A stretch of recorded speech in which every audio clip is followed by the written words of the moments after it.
Habituellement très discrète, l'institution militaire s'expose et montre son autre visage. Celui d'une armée qui investit, qui produit et qui devient une véritable locomotive de la production industrielle nationale. Cet autre visage de l'armée, il a été pensé et développé depuis plus de 10 ans. La direction des industries militaires a identifié ses besoins et mis en place un business plan. À la clé, des usines de production, fruit de partenariats. Cette évolution, elle a été préparée sciemment depuis plusieurs années. Elle a porté essentiellement sur l'étude des besoins, sur la rationalisation aussi des coûts et aussi, chose importante, sur d'acquérir le savoir-faire en faisant que la ressource humaine au niveau de l'AMP, que ce soit pour les cadres militaires ou les cadres civils, d'acquérir un maximum d'expérience pour pouvoir agir sur le terrain conformément aux orientations du haut commandement et aux besoins réels du terrain. Les récentes entreprises actives dans la production électronique, mais aussi et surtout dans la production de véhicules en tout genre. Des véhicules militaires, des véhicules adaptés et des véhicules civils.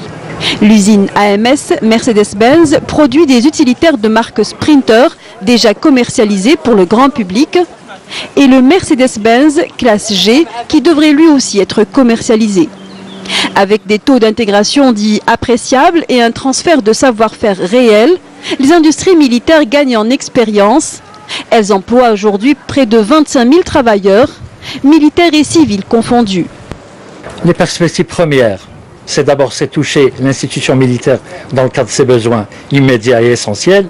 Le deuxième objectif, c'est de pouvoir élargir ses besoins au domaine civil, notamment les entreprises nationales, publiques, qu'elles soient ou privées. Et dans un troisième point, dans l'avenir proche, c'est de cibler les marchés limitrophes proches, notamment l'Afrique, et pourquoi pas ne pas aller vers l'export international. Outre les véhicules et le matériel électronique, la production militaire œuvre en priorité à s'autosuffire, à équiper les autres corps et grandes entreprises étatiques et recourir le moins possible aux importations. La fabrication de tout type de calibre de munitions. Et on a aussi des produits annexes comme des groupes électrogènes, paratonneurs, pièces de rechange, outillage au carbure. En plus de ces perspectives futures à l'export, la direction des industries militaires a aussi le mérite d'avoir repêché des fleurons de l'industrie nationale qui menaçaient de faire faillite.